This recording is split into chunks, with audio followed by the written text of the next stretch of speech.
boa noite. Boa noite. A Câmara dos Deputados notifica Temer sobre a denúncia de corrupção. O presidente é acusado com base na conversa com Joesley Batista, da JBS Friboi. Temer vai se defender primeiro na Comissão de Constituição e Justiça. Depois, o caso vai para o plenário, que pode autorizar o processo no Supremo. A delação da JBS Friboi é confirmada no Supremo e o ministro Edson Fachin vai continuar como relator da ação contra Temer. O carro que invadiu o Palácio da Alvorada era dirigido por um adolescente de 15 anos. Um incidente ocorrido ontem à noite foi registrado como dano a bem público.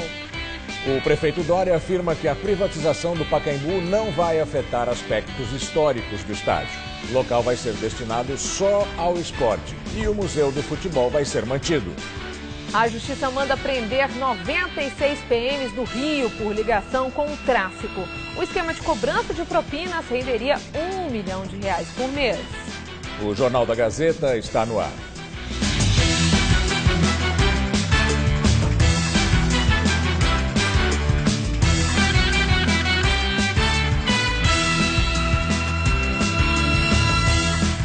Quase 90 dias depois de suspender as internações e as cirurgias agendadas, o Hospital São Paulo, na Zona Sul de São Paulo, que é administrado pelo governo estadual, continua com atendimento só para casos de emergência. O motivo para a suspensão de parte dos serviços é um rombo no orçamento estimado em R$11 milhões. Na entrada do pronto-socorro, o alerta: atendimento apenas para casos de urgências e emergências. O aviso permanece desde 30 de março, quando o Hospital São Paulo suspendeu internações e cirurgias eletivas, aquelas que são agendadas. Na época, o Jornal da Gazeta mostrou a situação, com salas de espera lotadas e macas espalhadas pelos corredores. Em crise financeira, o hospital vinculado à Universidade Federal de São Paulo é alvo de reclamações. Conceição, de 60 anos, tem um tumor no olho esquerdo e precisa fazer uma ressonância magnética. No entanto, só conseguiu agendar o exame para setembro. Tenho medo de passar no outro olho e dói muito o rosto, sabe? E estou perdendo a visão. Helena sofre com 2 aneurismas no cérebro e não tem nem previsão de quando vai conseguir fazer a cirurgia por falta de material. Estou desde março aqui esperando essa cirurgia minha e nada. Vou morrer esperando? Eu não tenho condições de pagar uma cirurgia. Referência no atendimento de urgência de alta complexidade, o Hospital São Paulo recebia em média 1.500 pacientes todos os dias no pronto-socorro.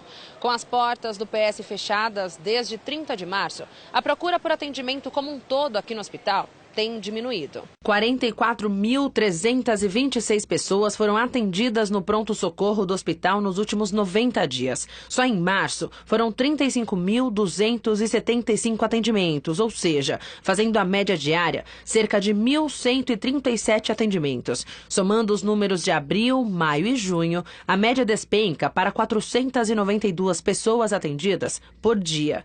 Arthur é estudante de medicina e conhece a rotina do local há 5 anos. Reduzir o número de procedimentos, número de pacientes no pronto-socorro. O dia inteiro a gente atende 2 pacientes no pronto-socorro da cirurgia, por exemplo. Os atendimentos ambulatoriais ainda não foram afetados, provavelmente serão nos próximos meses, se a situação não mudar. Além do atendimento à população, o Hospital São Paulo é reconhecido pela formação de novos profissionais da área da saúde. Hoje, são mais de 1.700 médicos residentes atuando no local. Tem estágios de pronto-socorro que eram realizados aqui e agora estão tendo que ser movidos para outros hospitais afiliados nossos, para que a gente não perca tanto. Mas aí tem custo de transporte e nunca é a mesma coisa de estar aqui. Com certeza foi muito afetado o ensino aqui. A Secretaria Estadual de Saúde esclareceu que desde 2015 já mandou ao hospital mais de R$200 milhões e até o fim deste ano ainda serão repassados cerca de 40 milhões. 30 equipes do Corpo de Bombeiros foram acionadas para combater um incêndio numa indústria química em Guarulhos, na Grande São Paulo. Um funcionário ficou ferido. A fumaça podia ser vista de longe, mas não chegou a atrapalhar o Aeroporto Internacional de Cumbica, que fica a 7 quilômetros. Por volta de 9h30 da manhã, o fogo atingiu a indústria química no bairro Bom Sucesso. Todos os funcionários conseguiram sair. Segundo o Corpo de Bombeiros, 2 tanques de solvente, material altamente inflamável, começaram a explodir. O fogo, em contato com o produto, provocou um grande incêndio. Um funcionário teve ferimentos leves. As chamas se espalharam muito rápido. A temperatura chegou a 700 graus centígrados em alguns pontos, segundo o capitão dos bombeiros. O incêndio foi controlado por volta de 2 horas da tarde. O motorista do carro que invadiu o Palácio da Alvorada ontem à noite tem 15 anos e foi detido na garagem do 3º piso do prédio. As informações foram divulgadas pela Delegacia da Criança e do Adolescente, para onde o rapaz foi levado depois de ser parado pelos guardas do palácio. Segundo a polícia, ele pegou escondido o carro dos pais. Na ocorrência, consta ainda que o rapaz faz acompanhamento psicológico. Ele foi ouvido e entregue à família. O caso foi registrado como dano a bem público e vai ser tratado pela Vara da Infância e Juventude do Distrito Federal. Na invasão, o carro acabou entrando na garagem interna do palácio e quebrando vidros do prédio. Segundo militares que faziam a guarda, ontem à noite o jovem parou em frente ao portão do Alvorada e quando eles se aproximaram, o rapaz avançou.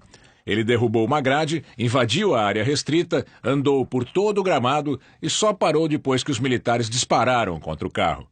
O adolescente não se feriu. O Palácio da Alvorada é a residência oficial da Presidência da República, mas o presidente Michel Temer vive no Palácio do Jaburu. A proposta de reforma trabalhista avançou mais uma etapa no Senado. Com 16 votos a favor, 9 contra e 1 abstenção, o projeto foi aprovado na Comissão de Constituição, Justiça e Cidadania e vai agora para o plenário. O presidente do Senado, Eunício Oliveira, do PMDB, decidiu não colocar em votação hoje um pedido de urgência para o projeto de reforma trabalhista por causa da baixa presença de senadores em plenário. Com a decisão de Eunício de Oliveira, o requerimento de urgência aprovado pela Comissão de Constituição e Justiça vai ser votado na próxima terça-feira em plenário. Ontem, os senadores da base aliada rejeitaram as emendas da oposição ao texto principal. A sessão na CCJ foi marcada por críticas de alguns senadores que votaram pela inconstitucionalidade da matéria. A Procuradoria-Geral do Trabalho também pediu que a reforma fosse rejeitada. Entre os pontos que a Procuradoria contesta está a flexibilização da jornada de trabalho, com limites superiores aos atuais. O senador Renan Calheiros, do PMDB, que deixou ontem a liderança do partido, encaminhou voto contrário ao projeto com duras críticas ao governo. Para garantir a aprovação do texto, o senador Romero Jucá, do PMDB, disse que o governo se comprometeu a fazer ajustes, seja por veto ou por meio de medida provisória. A expectativa da base governista é votar o texto no plenário antes do recesso parlamentar, que começa no dia 18 de julho. Por isso, a matéria deve entrar em votação já na próxima semana. Para passar também no plenário, a proposta precisa da maioria simples, ou seja, do voto de metade dos senadores presentes, mais um. O presidente Temer foi notificado pela Câmara dos Deputados sobre a denúncia apresentada por Rodrigo Janot por corrupção passiva. Ele tem agora o prazo de 10 sessões para a defesa. A notificação foi feita pelo primeiro secretário da Câmara, deputado Jacobo, do PR do Paraná. Ele entregou o documento no Palácio do Planalto ao chefe de assuntos jurídicos da Casa Civil, Gustavo Rocha. Pela manhã, a denúncia foi protocolada na Câmara e enviada pela presidente do Supremo Tribunal Federal, ministra Carmen Lúcia. À tarde, a peça foi lida no plenário da Câmara em cumprimento aos trâmites necessários para o andamento do processo. Restou evidente a intenção do denunciado Michel Temer em escamotear o encontro com Joesley Batista a demonstrar sua ciência de que os assuntos a serem tratados seriam escusos. Agora, o presidente Temer tem o prazo de 10 sessões para apresentar a sua defesa. E a Comissão de Constituição e Justiça terá 5 sessões para analisar a matéria. Depois de votada no colegiado, ela segue para o plenário. Para barrar a denúncia, Temer precisa do apoio de pelo menos 172 deputados. O presidente e o ex-assessor dele, Rodrigo Rocha Loures, foram acusados pelo Procurador-Geral da República, Rodrigo Janot, pelo crime de corrupção passiva. Janot diz que a mala com R$500 mil recebida por Loures, da JBS Friboi, tinha o presidente como destinatário final. o que ele nega. Essa é a primeira vez na história que um presidente é denunciado por corrupção no exercício do cargo. Nos próximos dias, Janot pode apresentar novas denúncias contra Temer por obstrução à justiça, organização criminosa e prevaricação, que é quando um funcionário público deixa de cumprir suas funções para satisfazer interesses pessoais. O fatiamento das denúncias obriga a Câmara dos Deputados a realizar várias votações, aumentando ainda mais o desgaste político de Temer. O governo quer apenas uma votação. Tem voto, sim, para barrar na comissão e principalmente no plenário. Já a oposição defende que seja mantida a estratégia de Janot, uma votação para cada crime. Se o governo tentar isso, nós iremos, inclusive, à justiça, se for necessário, para garantir que os processos não parem e que o presidente denunciado seja finalmente afastado para que o país vire a paz. O presidente da Câmara, Rodrigo Maia, do DEM, aliado do Planalto, defendeu uma análise rápida da casa, mas sem atropelos. Não vamos acelerar nada, nós queremos que os prazos aqui sejam garantidos, que a Constituição seja preservada como sempre, respeitando a Constituição, o regimento da casa, para que a gente tenha esse processo resolvido dentro da regra do jogo o mais rápido possível e que a gente volte à nossa agenda. E um dia depois de ser denunciado, o presidente Michel Temer jantou na casa do ministro Gilmar Mendes, do Supremo Tribunal Federal, fora da agenda oficial. Também participaram desse encontro os ministros Eliseu Padilha, da Casa Civil, e Moreira Franco, da Secretaria-Geral. Ambos implicados nas delações da Odebrecht, acusados de cobrarem propina para os cofres do PMDB. Oficialmente, o tema da conversa era a reforma política. Gilmar Mendes é conhecido crítico da atuação de Rodrigo Janot na Procuradoria-Geral da República e está entre os nomes que julgarão Temer no STF se a Câmara aprovar a abertura da ação no Judiciário. Os 11 ministros do Supremo vão analisar a denúncia e decidir se Temer e Rocha Loures se tornarão réus. Se passar a condição de acusado, Temer deve se afastar do cargo por 180 dias e o Rodrigo Maia assume temporariamente. Não vejo nenhum problema, nenhuma incompatibilidade, as instituições têm que governar. O ministro Gilmar Mendes é um homem sério, competente, é um homem que tem uma história. O presidente Michel Temer é um republicano, é um constitucionalista, sabe como deve se comportar. Portanto, não há nenhum tipo de problema numa conversa institucional entre o presidente do Tribunal Superior Eleitoral e o presidente da República.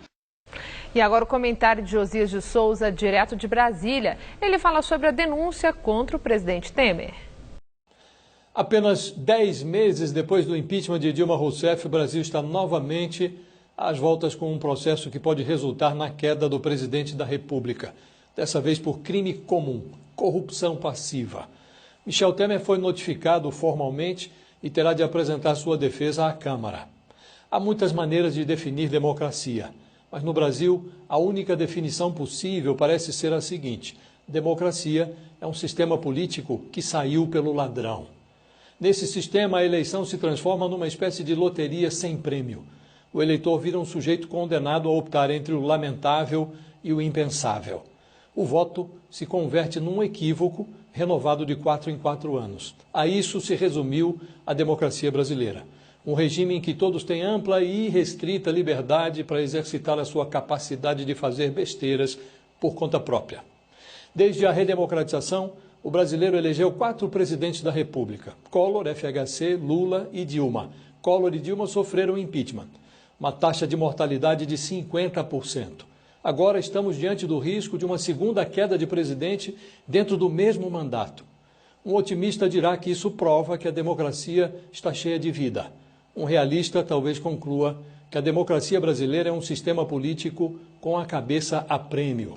Agora mesmo, em vez de enviar Michel Temer para tratamento intensivo no Supremo Tribunal Federal, a Câmara cogita enterrar a radiografia. Uma radiografia que escancara a doença. Boa noite. Daqui a pouco, no Jornal da Gazeta, Maria Lídia entrevista ao vivo o jurista Carlos Ari Sundfeld sobre a crise política. Segundo o maior reservatório de água da região metropolitana de São Paulo, a represa Guarapiranga sofre com um problema crônico, descarte ilegal de lixo. Diariamente, o equivalente a 6 caminhões de resíduos de todos os tipos são retirados das águas. O lixo que boia nas margens da represa não dá a dimensão do problema. É lá no fundo que uma espécie de garra vai buscar todo tipo de material. pneu, latas de óleo, brinquedos. O equipamento está instalado em 2 barcos que navegam todos os dias, fazendo a coleta em uma parceria da Sabesp com a Prefeitura de São Paulo. Desde 2011, o programa já retirou 121 mil metros cúbicos de resíduos. Em um dia, o lixo que sai da represa enche 6 caminhões. Além da questão ambiental, parte de todo esse lixo que é jogado nas margens da represa é arrastado pela correnteza e pela chuva até o sistema de captação de água aqui da Guarapiranga. É daqui que sai a água que vai abastecer 4 milhões de pessoas na região metropolitana depois de passar pelo tratamento. Esse lixo ele se movimenta e vai até a nossa zona de captação. Lá existe o quê? O entupimento das grades, tem grades que devem ser limpas assim, de tempos em tempos, e esse material ele acaba parando na grade, e isso reduz a vazão, forçando a Sabesp a fazer paradas não programadas de emergência. Uma parada dessa, ela chega a durar 2 horas. Tá? E nessa parada nós temos de acionar equipamentos, guindás, e o mais difícil é mergulhador.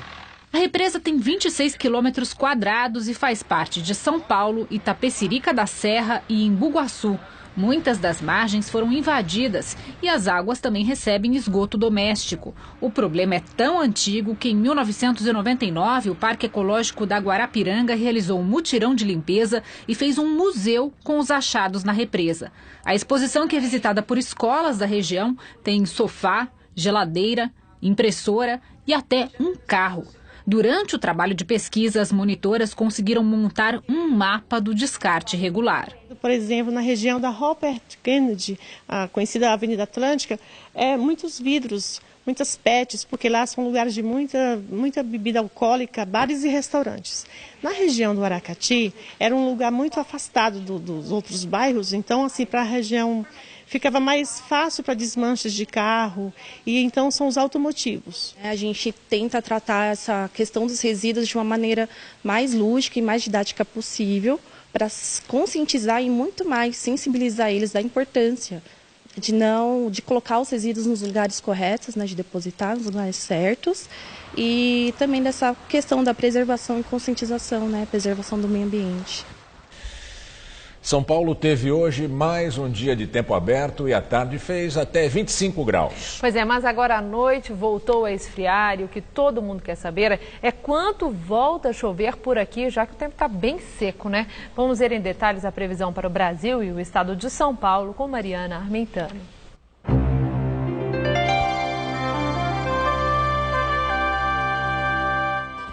A massa de ar seco continua predominando pelo país, mas aos poucos as áreas de chuva vão se aproximando aqui do Sudeste. Áreas de instabilidade associadas a uma frente fria avançam pelo sul do país, espalhando nuvens de chuva em boa parte da região. E eu já adianto que a partir de sexta-feira essas chuvas já chegam aqui ao estado de São Paulo. Para amanhã ainda chove nessa faixa mais ao norte do Brasil e principalmente no litoral do Nordeste. Vamos ver como fica a nossa tabela de temperaturas? Como a gente já falou, deve chover bastante amanhã nas capitais nordestinas. Em Aracaju, os termômetros vão ficar entre 22 e 27 graus. Em Recife, máxima de 28. Já em Brasília, tempo firme, mas com temperaturas na casa dos 24 graus à tarde. E em Floripa, sexta-feira vai ser de tempo instável, com termômetros entre 16 e 25 graus por lá. Para São Paulo, enquanto a chuva não chega, teremos mais um dia de sol em todas as regiões. Apesar do friozinho da madrugada, as temperaturas disparam ao longo da tarde em várias cidades paulistas. Chega a fazer até 28 graus em Presidente Prudente, 29 em Presidente Bernardes e em Votuporanga. Já em Franca, o dia vai ser mais fresquinho, com temperaturas entre 11 e 24 graus. E no litoral volta a esquentar. A máxima pode chegar aos 29 graus em Caraguatatuba e aos 30 graus em Santos. Para a capital, o tempo só deve mudar no final de semana, viu? Nessa sexta-feira teremos mínima de 13 de madrugada e máxima à tarde de 25 graus, com bastante sol e céu azul.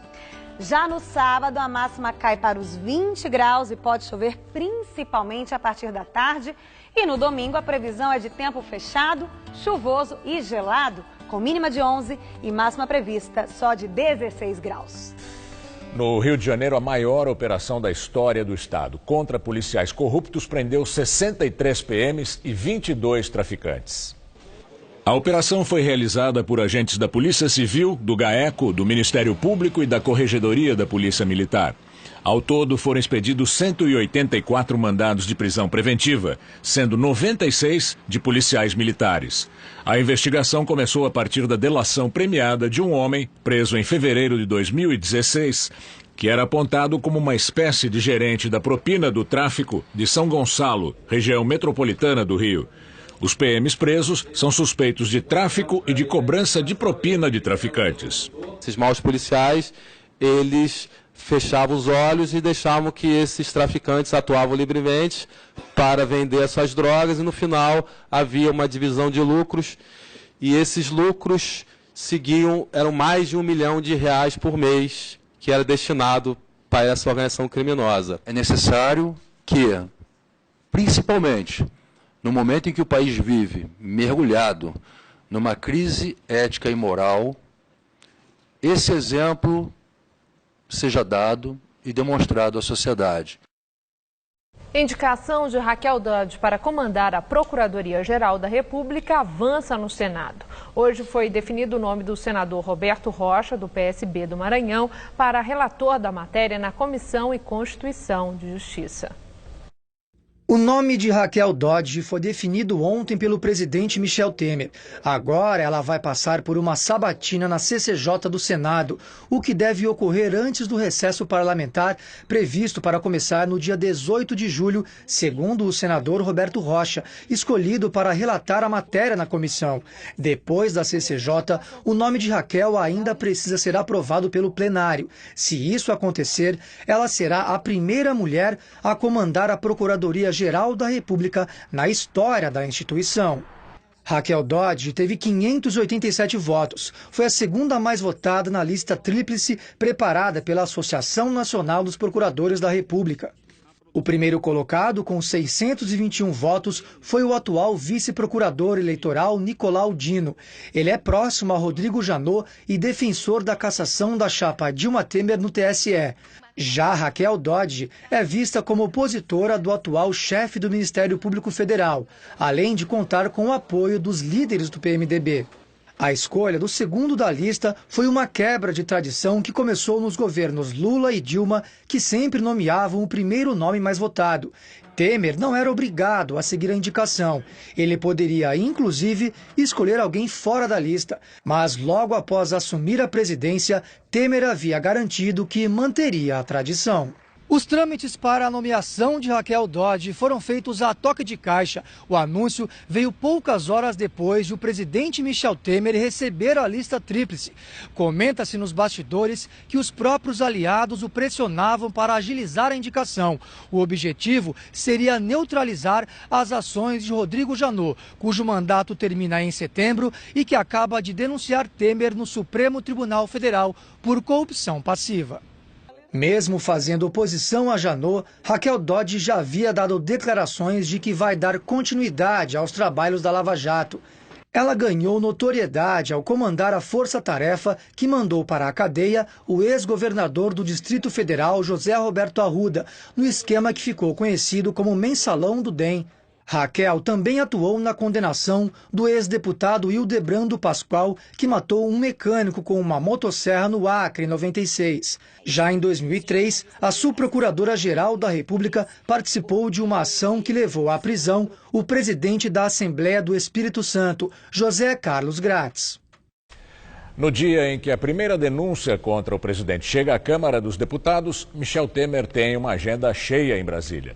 Se reuniu com parlamentares aliados e disse num evento que seu governo frustrou o interesse de poderosos. No primeiro compromisso da manhã, o presidente discursou na 15ª Conferência dos Ministros da Justiça da Comunidade de Países de Língua Portuguesa, CPLP. Temer falou por poucos minutos. Antes do evento de hoje, a CPLP promoveu um seminário para capacitar 80 agentes públicos estrangeiros e brasileiros para o combate à lavagem de dinheiro e corrupção. Michel Temer também celebrou um ano da Lei de Responsabilidade das Estatais, num evento no Palácio do Planalto. O texto, sancionado por ele quando ainda era presidente interino, aumentou o rigor das regras para licitações e fixou critérios para a nomeação de diretores de empresas estatais. E eu confesso que ao fazê-lo, meus senhores e minhas senhoras, nós frustramos interesses de gente poderosa. Eu pude verificar logo em seguida esta frustração de gente que se servia da atividade de empresas públicas para objetos não lícitos. Ele voltou a falar sobre o momento político. O Brasil não tem tempo a perder. E, portanto, não tendo tempo a perder, acontece o que está acontecendo nesse momento. São empregos que estão voltando, é inflação que está caindo ao nível inferior ao centro da meta. E agora vamos ao comentário de política com o José Neumann e Pinto. O Temer obteve uma vitória interessante hoje, né? O último estágio da reforma trabalhista deu-lhe uma derrota na Comissão de Assuntos Sociais. Isso foi uma bola praticamente por baixo das pernas por excesso de pretensão da chamada base aliada. Agora, parece que a base aliada funcionou e a reforma trabalhista ganhou por 16-9 na Comissão de Constituição e Justiça. Nenhuma das duas comissões tem influência sobre a votação no plenário. Mas como é uma votação simples, é muito provável que ele ganhe, e isso aí também é um sinal de que ele pode, neste momento, obstar a acusação formal feita pelo Rodrigo Janot, acusando de ter cometido corrupção passiva. Neste momento, Renan Calheiros, que foi presidente do Senado, que foi aliado dele, demonstrou realmente ser desafeto e fez um discurso de líder sindicalista contra a reforma trabalhista. A reforma trabalhista é um belo projeto do deputado Rogério Marinho, do PSDB do Rio Grande do Norte, neto do grande líder, o denista Djalma Marinho. O Temer mandou para ele uma reforminha de 5 artigos que não valia nada. E está obtendo agora vitória muito maior. Muito embora ele esteja abrindo mão de grandes conquistas para o trabalhador brasileiro, e uma delas é a manutenção por um certo prazo da cobrança obrigatória da contribuição sindical. Em relação a isso, tudo o que podíamos esperar é que ele não cedesse à pressão das centrais sindicais, que são sanguessugas, que são parasitas e que vivem de um dia de trabalho de todo trabalhador brasileiro, esteja sindicalizado ou não. De qualquer maneira, o grande derrotado de hoje foi Renan Calheiros. Renan Calheiros pensou que ia soltar uma bomba atômica e, em homenagem a São Pedro, soltou um traque junino. Levou pelas costas uma derrota de 16-9 e ficou esclarecido para o Brasil inteiro que ele está fazendo esse discurso de sindicalista para ver se Lula salva o seu mandato. Ele não pode se candidatar a deputado federal porque o filho é governador, o filho está em má situação na pesquisa, ele muito pior, e ele conta com o voto dos militantes do PT para evitar perder o foro e cair na mão do Moro. Foi buscar lã, saiu tosquiado. Bom, eu volto terça-feira que vem direto ao assunto. Inter. Depois de 4 sessões, os 11 ministros do STF decidiram que Edson Fachin deve continuar como relator do caso JBS Friboi. Por 9 votos a 2, julgaram que cabe ao relator homologar sozinho as delações. E até o momento, 8 ministros entenderam que o plenário só pode reavaliar os benefícios a delatores se o acordo não for cumprido. A sessão de hoje ficou concentrada neste ponto sobre a possibilidade de questionar a legalidade de um acordo firmado pelo Ministério Público. Ontem, o ministro Gilmar Mendes ficou isolado ao defender que a colaboração deve ser homologada pelo colegiado. Mas hoje, o ministro Marco Aurélio Mello decidiu reajustar o voto proferido ontem e acompanhou Mendes nesse sentido. Mendes voltou a se exaltar e disse que os ministros estão reescrevendo a Constituição. Se está dando um poder ao relator que nenhum de nós quer ter. Aqui não é um jogo de esperteza, não. Vamos definir claramente o que nós estamos realmente decidindo. O ministro Dias Toffoli destacou que o STF é soberano para rever acordos com vício. O acordo de colaboração premiada é um negócio jurídico e Sendo um negócio jurídico, é evidente que sejam os seus pressupostos de existência, de validade e de eficácia, serão sempre analisados. Os questionamentos sobre a legalidade dos acordos com a JBS Friboi foram levantados pela defesa do governador de Mato Grosso do Sul, Reinaldo Azambuja, um dos citados nos depoimentos dos executivos da empresa. Os advogados de Azambuja alegam que os donos do grupo JBS Friboi, Joesley e Wesley Batista, são líderes de uma organização criminosa, o que, por lei, impediria que eles recebessem o benefício da imunidade processual, ou seja, não fossem processados pelos crimes.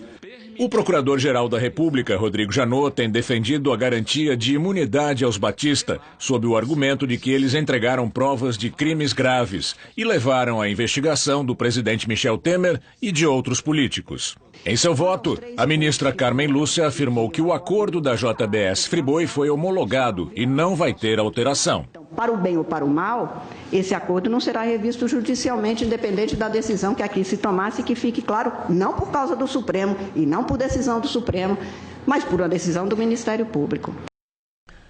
Na Venezuela, o Supremo Tribunal de Justiça bloqueou os bens e proibiu a chefe do Ministério Público de deixar o país. A procuradora-geral Luísa Ortega, nos últimos meses, tem criticado duramente os ministros do Supremo Tribunal, principalmente quanto ao referendo popular e à eleição da Assembleia Constituinte. A procuradora deve ir na semana que vem a uma audiência no TSJ, que decidirá se ela vai ser processada sob acusação de obstruir os trabalhos do governo e gerar instabilidade. Entraram em vigor hoje nos Estados Unidos as novas regras para a entrada de cidadãos de 6 países muçulmanos. Os vistos que já foram aprovados não serão revogados, mas requerentes da Síria, Sudão, Somália, Líbia, Irã e Iêmen precisam ter relacionamentos familiares próximos com os Estados Unidos ou laços formais com instituições americanas para conseguir a permissão de entrada. A mesma regra vale para refugiados de todas as nacionalidades, que ainda aguardam a concessão do refúgio. As novas regras já entraram em vigor hoje.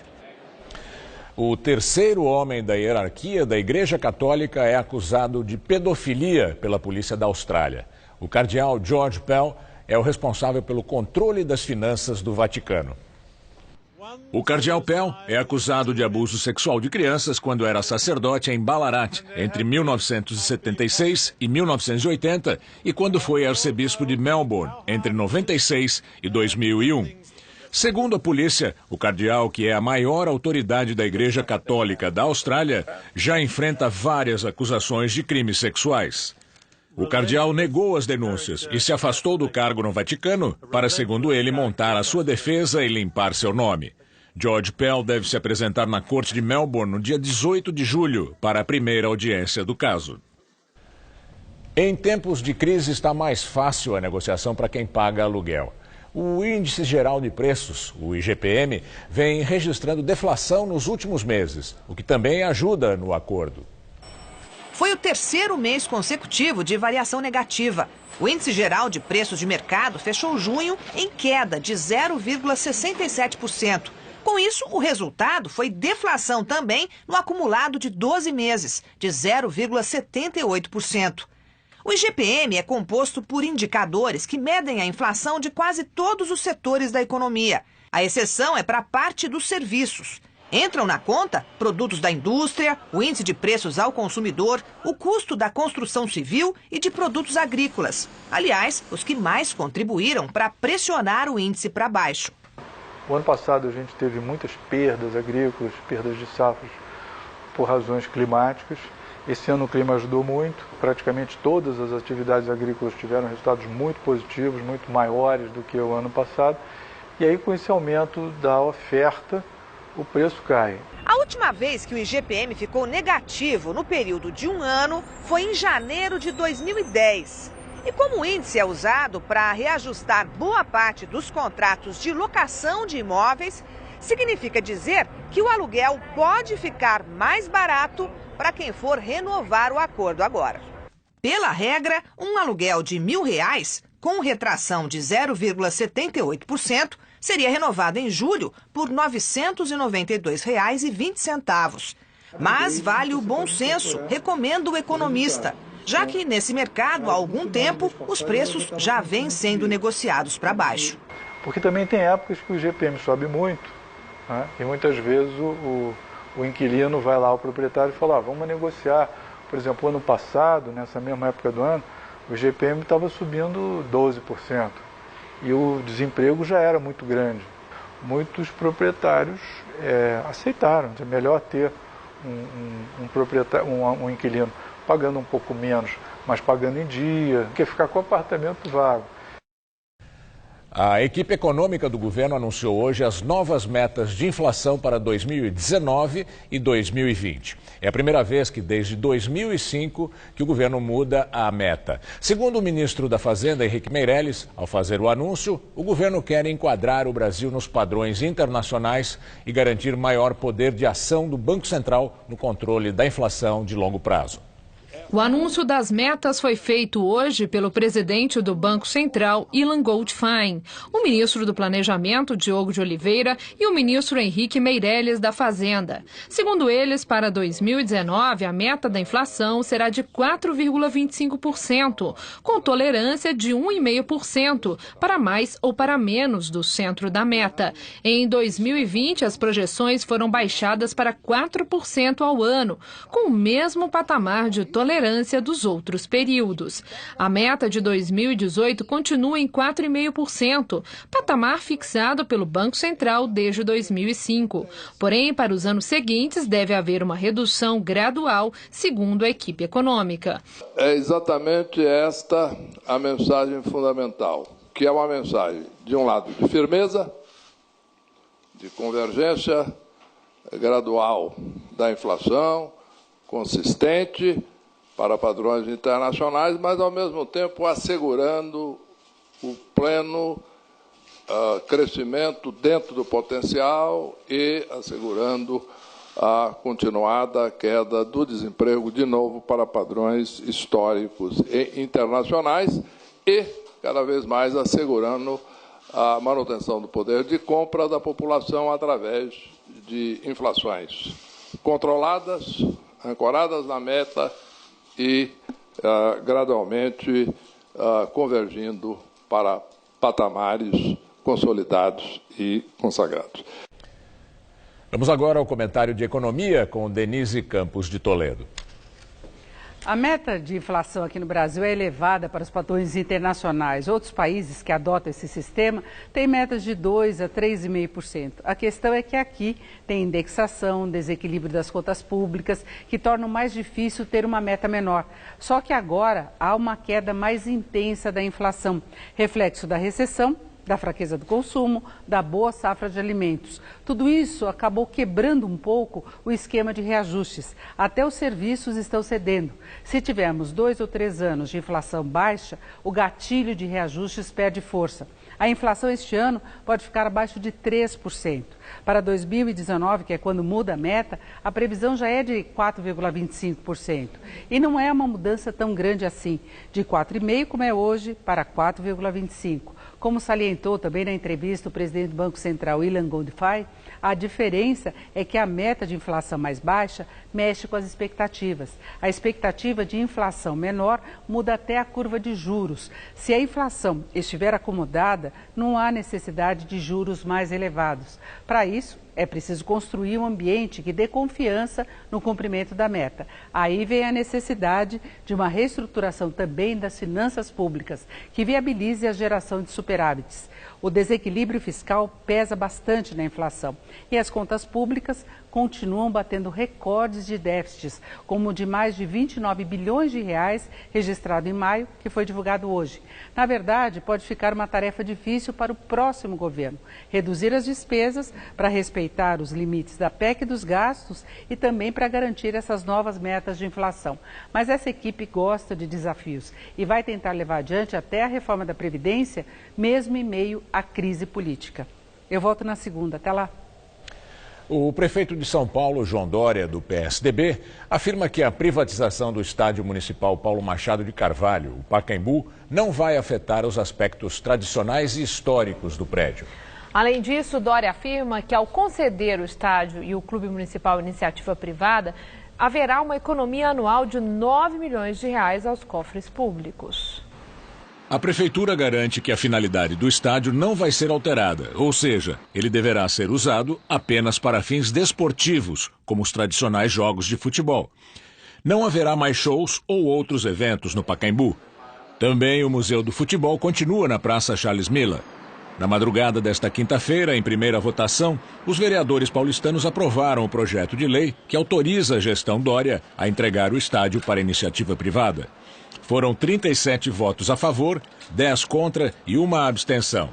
A oposição considera o projeto vago, permitindo que a Prefeitura conceda o bem público sem demonstrar claramente os benefícios à cidade. A segunda votação do projeto deve ser em agosto, depois do recesso. O estádio do Pacaembu foi inaugurado na década de 40, com capacidade para 70 mil espectadores, e na época era considerado o mais moderno estádio da América do Sul. Além do campo de futebol, parte mais conhecida, o local também abriga o Complexo Esportivo do Pacaembu, aberto gratuitamente aos cidadãos, e o Museu do Futebol, inaugurado em 2008. E agora as notícias do esporte com Estela e Celso Cardoso. Depois do esporte, Maria Lídia entrevista ao vivo Carlos Ari Sundfeld, professor de Direito Constitucional da Fundação de Getúlio Vargas. Rodada de muitos gols pela Copa do Brasil, onde o Palmeiras arrancou um empate heróico contra o Cruzeiro. E o Santos perdeu mais uma. Para a infelicidade do Gamberinho, né? A cabeça inchada ele está. O Palmeiras começou a partida contra o Palmeiras perdendo por 3-0 no primeiro tempo e arrancou um empate na garra, diante de mais de 31 mil torcedores no Allianz Parque. Apesar da euforia, o gol qualificado fora de casa dá vantagem ao Cruzeiro na próxima partida, que joga pelo empate. Mas o time de Cuca deve chegar com moral para esse duelo lá em Belo Horizonte, na volta.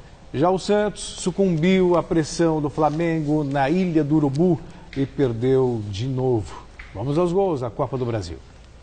O Santos visitou o Flamengo e viu o meia Everton abrir o placar com um golaço na Ilha do Urubu. No final do jogo, o colombiano Cueja fez um golaço também, garantindo assim a vitória do rubro-negro por 2-0. O Grêmio recebeu o Atlético Paranaense em Porto Alegre e praticamente assegurou uma das vagas para as semifinais. Lucas Barrios fez o primeiro. 7 minutos depois, o atacante paraguaio apareceu livre no meio da área para fazer o segundo do time gaúcho. Kahneman se antecipou à zaga e ampliou a vantagem, 3-0. No segundo tempo, Fernandinho fez toda a jogada e deixou o Everton na cara do gol, 4-0 o placar final. No jogo da volta, o Grêmio pode perder por até 3 gols de diferença do Atlético Paranaense. No Allianz Parque, em São Paulo, o Cruzeiro saiu na frente do Palmeiras com esse gol de Thiago Neves. O segundo dos mineiros veio dos pés de Robinho, após bela jogada de Lucas Romero.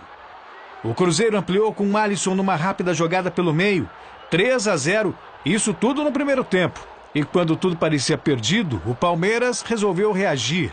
No início do segundo tempo, com o Dudu girando dentro da área, 3-1. O capitão palmeirense também fez o segundo do time da casa, aos 16 minutos do segundo tempo. E o empate veio nesse belo chute de William, que levou a torcida à loucura no Allianz Parque lotado. Final, Palmeiras 3, Cruzeiro também 3. Os dois times definem a vaga no próximo dia 26 de julho, no estádio do Mineirão. É jogo disputado. Pela Copa Sul-Americana, o Corinthians sofreu diante do Patriotas da Colômbia, mas também arrancou um bom empate, né, Celso? O empate na Colômbia garantiu ao Corinthians 24 jogos sem perder em 2017. A partida da volta entre as duas equipes ocorre em 26 de julho, aqui em São Paulo. Veja os gols. Aos 30 minutos do primeiro tempo, Gomes abriu o placar para o time do Patriotas. A bola desviou em Fagner no meio do caminho e tirou qualquer possibilidade de defesa para Cássio. Quando a derrota parecia certa, Balbuena acionou Fagner na direita e correu para a área. O lateral acertou um belo cruzamento para o zagueiro paraguaio salvar o time paulista já nos acréscimos da partida. Final, Patriotas 1, Corinthians também 1. Olha, eu já cansei de falar que o Corinthians está bem, mas não adianta, né? Tem que falar mesmo. O Corinthians está duro na queda, né? Mas ontem ele não jogou tão bem, mas conseguiu. Foi mais uma empate, conspiração do universo do que merecimento. O Corinthians não jogou bem ontem, não. Teve sorte. Sentiu os desfalques, mas quando a fase é boa, tudo de bom acontece. Até um gol do zagueiro resolve virar atacante aos 47 do segundo tempo. Pois é, e a invencibilidade aí está sustentada. E o placar também foi bom para o Corinthians, que joga em casa. E um empate em 0-0 aqui em Itaquera, por exemplo, já garante a classificação para a próxima fase. Vamos aguardar agora. Vamos lá para a Rússia, na Copa das Confederações. A Alemanha atropelou o México e está na final da competição. A Alemanha venceu os mexicanos por 4-1 e agora decide o torneio contra o Chile, e ontem já havia derrotado Portugal nos pênaltis. A partida entre as duas seleções acontece no domingo, às 15h, horário de Brasília. E por hoje é só. Muito obrigada, Celso. Boa noite para você. Com você, Gamberini. Daqui a pouquinho, Maria Lídia entrevista ao vivo Carlos Ari Sundfeld, professor de Direito Constitucional da FGV de São Paulo. Até já. Quem já quis tentar algo novo? Quem já se sentiu pequeno? Quem já achou que precisava fazer mais? Quem evoluiu? Quem se engrandeceu? Quem arriscou? Você tem muitos motivos para seguir em frente e um só banco. Bradesco, pra frente. Eu acho que o curso de jornalismo da Casper certamente me ajudou muito na profissão. Principalmente no início da carreira, o jornalista encontra situações completamente diferentes. Um dia ele cobre o governo do estado, no dia seguinte ele cobre polícia, no outro dia ele cobre um movimento social. Esse caráter generalista do conhecimento do jornalista é muito importante. Então a formação dele tem que acompanhar esse trabalho, senão fica uma coisa técnica e fria demais. Eu escolhi a Casper porque era a escola que me daria a formação profissional de maneira mais objetiva, por ser uma faculdade que me dava instrumentos práticos para exercer a profissão. Por isso eu sou Casper. Somos todos Casper.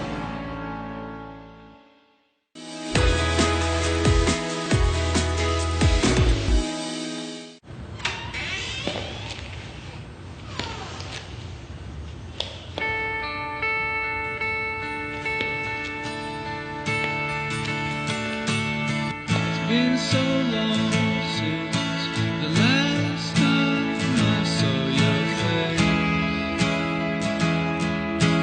Just the other night was the same embrace. A warm fuzzy feeling still gets me reeling. Like that kid used to be a chain.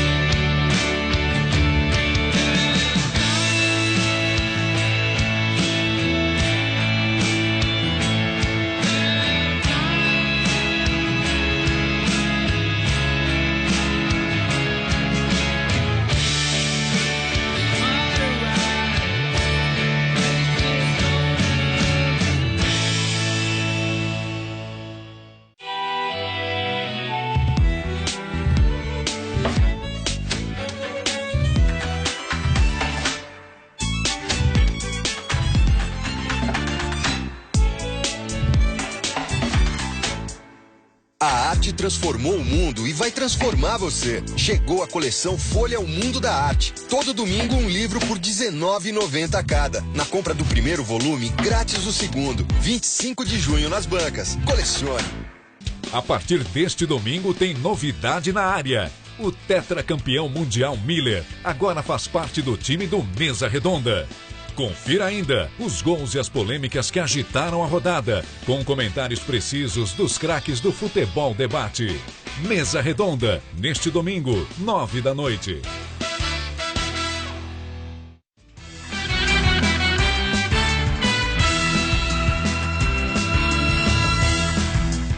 Na entrevista do dia com Maria Lídia Flandre, os desdobramentos da denúncia da Procuradoria-Geral da República contra Michel Temer. Entrevisto Carlos Ari Sundfeld, professor de Direito Constitucional dos cursos de graduação e pós-graduação da Direito GV de São Paulo. muito obrigada por estar conosco. Bom, o presidente Michel Temer, ele quebrou a tradição naquela escolha da segunda colocada, que é a subprocuradora-geral da República, para ocupar o lugar de Rodrigo Janot. E, é claro, tudo isso aí traz especulação, muita conversa. O que é que revela essa escolha de Raquel Dodge? Olha, acho que não dá para dizer que existe uma preferência decorrente de uma necessidade do presidente de ter apoio no Ministério Público. Não dá para dizer, quer dizer, não há elemento nenhum para se duvidar da isenção e da seriedade da escolhida, até porque ela foi votada por seus colegas de maneira expressiva. É evidente que o presidente da República não é obrigado a escolher numa lista tríplice um deles, o primeiro colocado, é evidente. Mas é tradição, é praxe. É uma tradição iniciada em 2003, mas a Constituição não estabelece essa obrigação. E na escolha de juízes, quando vem uma lista tríplice, não é obrigatório e é comum, é normal que se escolha outra pessoa. Há uma especulação de que ela seria alguém de oposição, alguém a Janot. Agora, não se deve ter uma noção sobre isso ligada à política.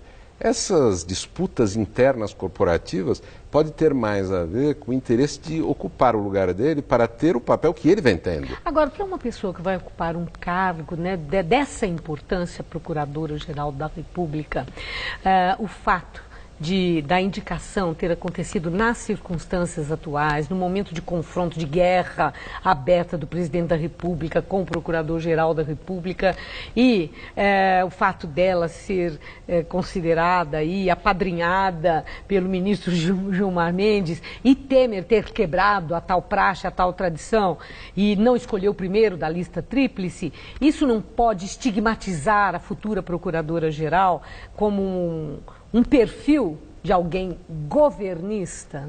Pode comprometer? Sem dúvida, acho que é um desafio de todo procurador-geral novo mostrar a que veio. Para ela o desafio é maior, justamente pela circunstância fundamental de que nós estamos numa crise que envolve o presidente da República que escolhe, os senadores que devem aprovar e a Procuradoria da República, o seu chefe. Agora, o desafio ela vai enfrentar exercendo o cargo. Então, o que importa é saber se no exercício das funções específicas de procurador-geral ligado ao presidente, ela vai ser isenta. E se como chefe da instituição, que não interfere diretamente nos atos dos seus subordinados, mas que coordena administrativamente a possibilidade deles atuarem, se ela vai ter uma atuação adequada, competente. Então, esse desafio ela vai enfrentar na prática. Bom, agora, a denúncia da Procuradoria contra o presidente Michel Temer é uma denúncia inédita e por isso mesmo são muitas as dúvidas. Essas dúvidas são mais quanto à forma, os ritos a serem seguidos ou são dúvidas referentes ao conteúdo da própria denúncia? O conteúdo. Acho que quanto ao processo, nós já temos os precedentes do impeachment, que não é uma situação idêntica de processo, é um pouco diverso, mas que geraram uma experiência de aprovação pela Câmara da Acusação, que é algo semelhante ao que vai ocorrer agora, aprovação ou rejeição, né? Mas a dúvida, o grande debate é saber se se trata de uma denúncia com bom fundamento. O presidente da República diz que não, enfim, questiona, é natural, ele é o acusado. Os seus aliados políticos também têm atuado dessa forma, né? Mas a Procuradoria tem elementos de prova que ela indica que são fortes. Mas ali, assim, a base, parece, de toda essa denúncia foi aquela gravação do Joesley Batista com o presidente, também naquelas circunstâncias muito estranhas lá no Palácio do Jaburu.